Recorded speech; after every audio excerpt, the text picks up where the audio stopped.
Hace unos días veíamos cómo Madrid ofrecía un aspecto casi siberiano. La nieve que había ocultado prácticamente toda la ciudad nos daba un aspecto, pues ya digo, como si estuviésemos en el Polo Norte. Y es que Madrid tiene muchos aspectos diferentes a lo largo de su historia. Y hoy precisamente nos vamos a ocupar de uno que no es que desapareciese, sino que nunca se llegó a materializar. El Madrid utópico. Por eso yo, Miguel Zorita, os animo a que nos acompañéis en esta ruta.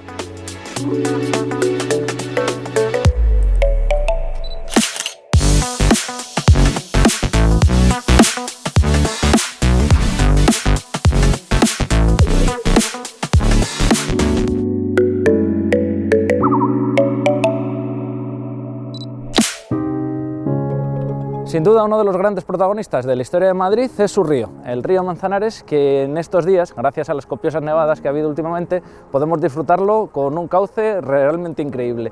En realidad, a pesar de que hoy lo vemos con gran afluencia de agua, nunca ha sido un gran río. Y esto es lógico comparado con otros ríos europeos, fundamentalmente porque el Támesis, el Sena, a su paso por las grandes capitales europeas, están muy cerca ya de su desembocadura. Y el río Manzanares ni siquiera en su desembocadura en el río Jarama tiene un cauce comparable con estos grandes ríos europeos. Lo que sí es cierto es que a los grandes magnatarios de Madrid les sedujo la idea de hacerlo navegable. Un proyecto que es un auténtico disparate y que no ha habido dinero en la historia como para financiar semejantes obras, pero que se planteó en serio en varias ocasiones a lo largo de nuestra historia. La primera en 1580, cuando Juan Bautista Antonelli, un ingeniero italiano, le propuso a Felipe II canalizar el río Manzanares y hacerlo navegable hasta Lisboa, nada más y nada menos. Evidentemente esto era un proyecto que, siendo Felipe II el verdadero amo del mundo en ese entonces, siendo España la primera potencia mundial, se llegó a plantear en serio. Lo que pasa es que nunca se llegó a colmatar, pues porque sencillamente era imposible. Hacer navegable el río Manzanares hasta el río Jarama y desde el río Jarama confluir con el río Tajo hasta Lisboa era una obra que tendría que superar cascadas, desniveles enormes, en definitiva infinidad de problemas que era fundamentalmente imposible conseguir. Si es un plan tan disparatado, ¿qué lógica tendría? ¿Por qué en 1580 se toma el gobierno en serio este proyecto de Antonelli de hacer navegable un río con tan poco calado como el Manzanares? Bueno, pues la razón es sencilla. En 1580 Felipe II se había convertido en el rey de Portugal. España y Portugal se habían fusionado y en ese momento se hacía como una cuestión bastante plausible el situar el principal puerto atlántico de España en Lisboa. Desde allí podían atracar los barcos que viniesen de América, evitando tener que pasar por Sevilla y todo el problema burocrático que suponía esto. Si se consiguiese hacer navegable el río Tajo hasta Madrid, vía Manzanares, se podrían traer los barcos directamente desde América a la capital del reino, con lo cual esa idea, aunque utópica, se tomó en serio en 1580. Evidentemente, después del desastre de la Gran Armada, la mal llamada Armada Invencible, este proyecto cayó en agua de borrajas y nunca se volvió a tomar en serio. Sin embargo, unas generaciones después volvió a plantearse el proyecto de hacer navegable el río Manzanares.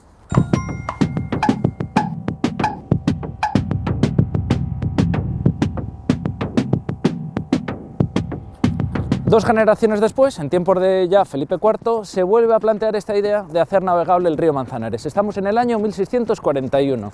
¿Qué interés tiene en ese momento hacer el río navegable? Bueno, es un proyecto que incluso contó con el beneplácito del conde duque de Olivares, y es que en 1641 las cosas con Portugal se estaban poniendo realmente serias. Portugal estaba sublevándose y rebelándose contra España, consiguiendo finalmente su independencia, como ya sabemos, pero en ese momento al conde duque de Olivares, por cuestiones bélicas, le interesa hacer navegable el río Tajo, porque podría ser un sistema muy rápido de llevar tropas a los frentes que había en Portugal. De esa manera, si el río Manzanares pudiese conectar con el río Tajo y desde allí llegar a Lisboa, el desarme y la derrota de los portugueses sería inmediata. Evidentemente ese proyecto tampoco se llevó a cabo, pero sí se construyó o se publicó un libro, La orografía del Tajo, escrito por un matemático ingeniero, Luigi Carducci, que en España, pues como siempre se castellanizan los nombres, fue conocido como Luis Carducho, pero que llegó a detallar los planes y financiación de unas obras como estas. Evidentemente nunca se llevó a cabo, pero volvió a ser acicate perfecto para que unas generaciones después se volviese a intentar canalizar y hacer navegable el río Manzanares.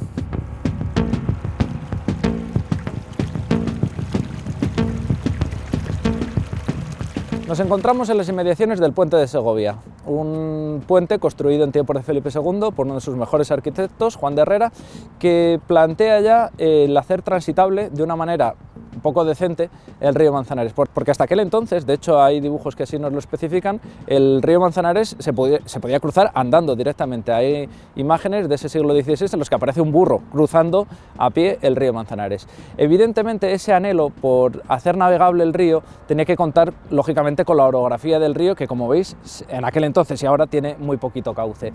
Evidentemente en tiempos de los Borbones también se vuelve a tomar en serio este plan.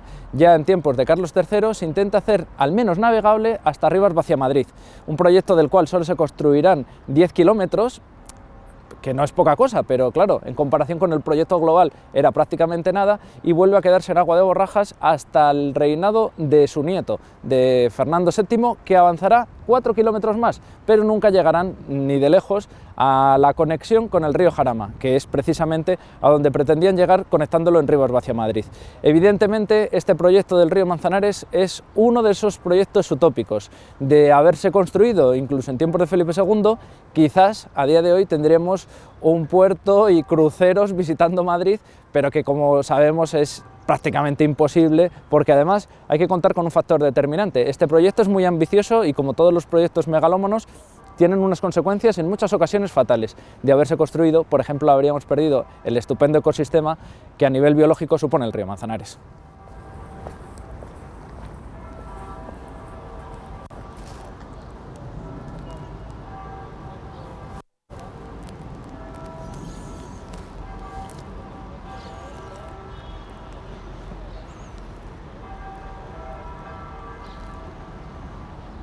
Cuando pensamos en el Madrid utópico nos viene a la memoria, pues eso, proyectos realmente irrealizables, proyectos que se salen de todo presupuesto e incluso de toda lógica.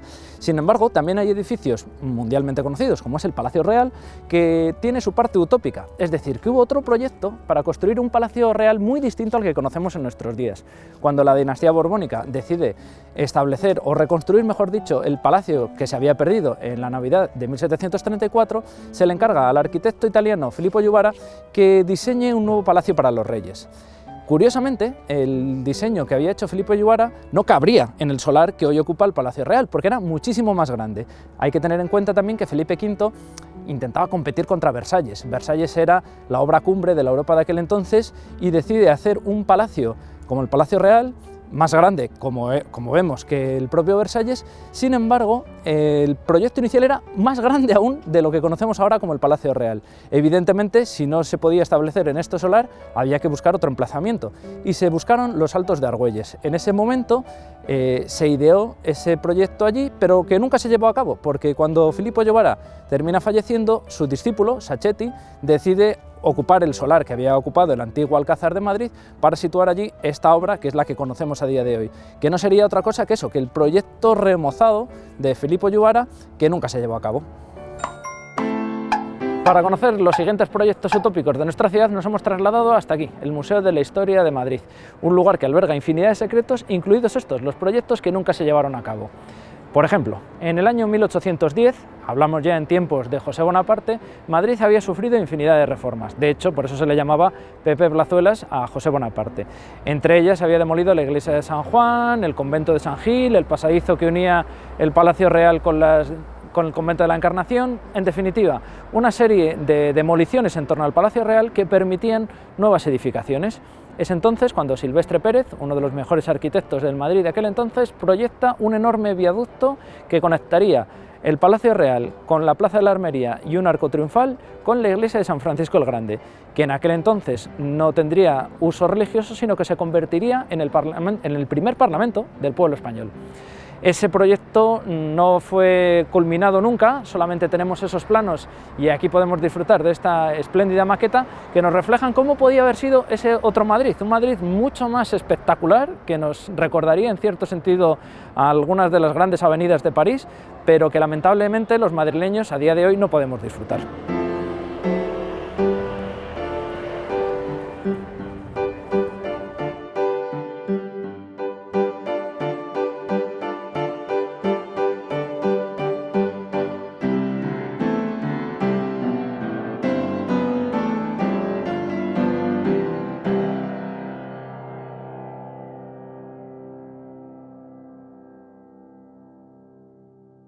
Pero no solamente el Palacio Real y otros edificios de Madrid tuvieron su versión utópica, también la Puerta del Sol pudo haber sido de otra manera. Cuando en el siglo XIX se decide ampliar la plaza de la Puerta del Sol, hay varios proyectos, muchos de ellos se descartan, como por ejemplo el de Fernando Hambal, que proponía crear en la Puerta del Sol una especie de Wall Street, es decir, estaría la Bolsa y la Junta de Comercio. Evidentemente sería muy distinta a la que conocemos hoy día y tendría un aspecto más cercano al estilo londinense de esos mediados del siglo XIX.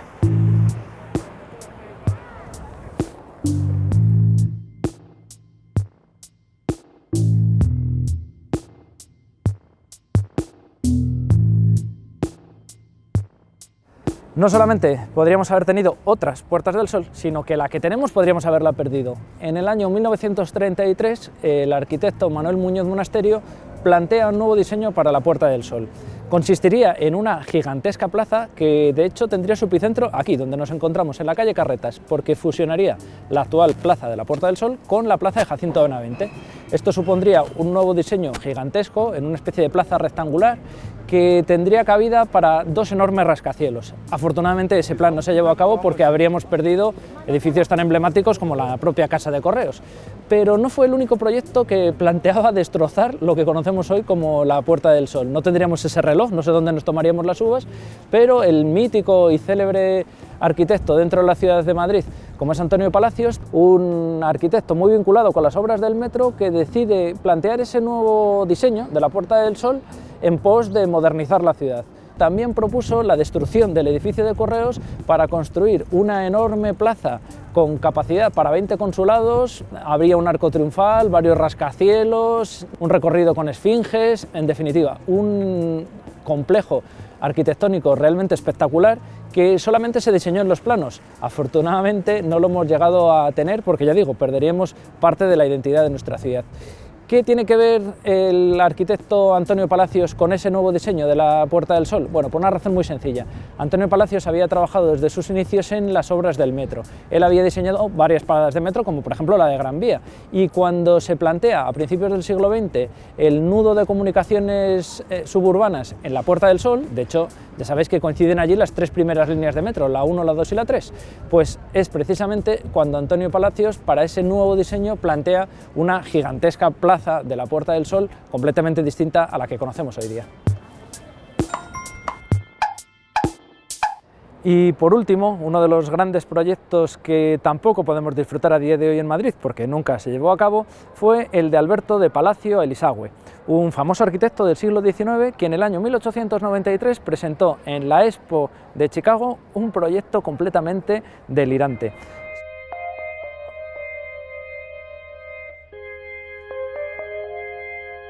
Su idea era construir en las inmediaciones del Palacio de Cristal, en el propio Parque del Retiro, una edificación megalómana consistente en una especie de bola del mundo.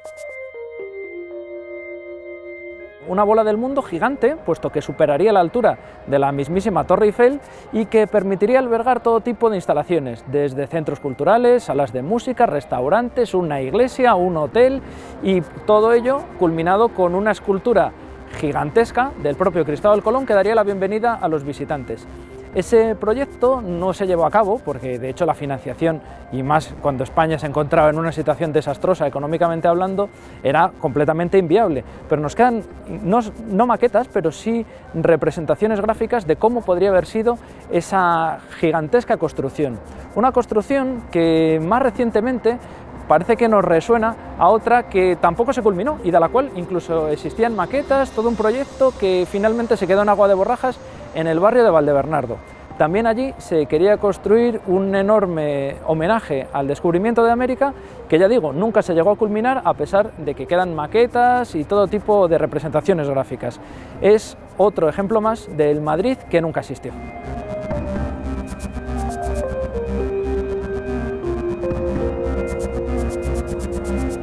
Con las caudalosas aguas del río Manzanares nos despedimos en esta ocasión, esperando que os haya gustado todos estos proyectos disparatados y realmente increíbles de lo que podía haber sido y no fue la ciudad de Madrid.